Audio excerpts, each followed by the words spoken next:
ঢাকা উত্তর সিটিতে 1 মাসেও সেবা কার্যক্রম স্বাভাবিক হয়নি। এখনো অধিকাংশ কাউন্সিলর অনুপস্থিত থাকায় জন্ম মৃত্যু নিবন্ধন করতে দুর্ভোগ পোহাতে হচ্ছে। সিটি কর্পোরেশন বলছে এসব কার্যক্রম কাউন্সিলর কার্যালয় থেকে আঞ্চলিক অফিসে নেয়ার চেষ্টা হচ্ছে। প্রধান নির্বাহী কর্মকর্তার আশা 1 সপ্তাহের মধ্যে পরিস্থিতি স্বাভাবিক হবে। আমি তো মশলা বদলে ফেলেছি, এবার আপনিও বদলে ফেলুন। একবার প্রাণ গুঁড়া মশলা ব্যবহার করেই দেখুন। এ চিত্র ঢাকা উত্তর সিটির 24 নম্বর ওয়ার্ডের। 5 আগস্ট পুড়িয়ে দেওয়া হয় কাউন্সিলর অফিস। 1 মাসেও তা আর সংস্কার হয়নি। কাউন্সিলর এখনও অনুপস্থিত। বন্ধ রয়েছে জন্ম মৃত্যু নিবন্ধন, ওয়ারিশন সনদসহ নাগরিক সেবা। একই অবস্থা 18 নম্বর ওয়ার্ডের। এখানকার কাউন্সিলর জাকির হোসেন বাবুলও গা ঢাকা দিয়েছেন। এতে সেবা পাচ্ছেন না নাগরিকেরা।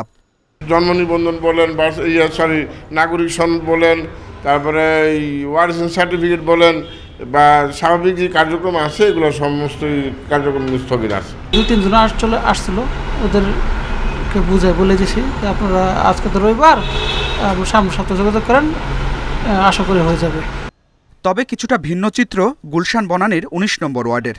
কাউন্সিলর অনুপস্থিত থাকলেও সব সনদে স্বাক্ষর করছেন। ওনারা নিজের থেকেই অনেক করেছেন এবং আসার সাথেই ওনারা আমাকে মানে পুরোপুরি যা করার একদম আমাকে অসম্ভব হেল্প করছে। এখানে আসলাম ফাইনালি, আলহামদুলিল্লাহ তারা খুব হেল্পফুল। আমার কাজটা তারা সাথে করে দিয়েছে আর কি। তো এই ধরনের কার্যক্রম যে চালু থাকবে সেটা আমরা আগে বুঝতে পারিনি। ঢাকা উত্তরের 54টি ওয়ার্ডের মধ্যে অন্তত 50 কাউন্সিলর কার্যালয়ে আসছেন না।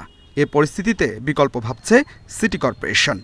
5টা উড়ান যে জোন সেখানে কাউন্সিলর মহোদয়রা করতেন, তো সেটাকে আমরা রিইনস্টেট করে আমরা চিন্তা করছি যে আঞ্চলিক যে স্বাস্থ্য কর্মকর্তা আমাদের যে সহকারী স্বাস্থ্য কর্মকর্তা বা অন্য কোনো কর্মকর্তাকে এই পাওয়ারটা আমরা দিয়ে দেবো, যাতে জনভোগান্তিটা না হয়।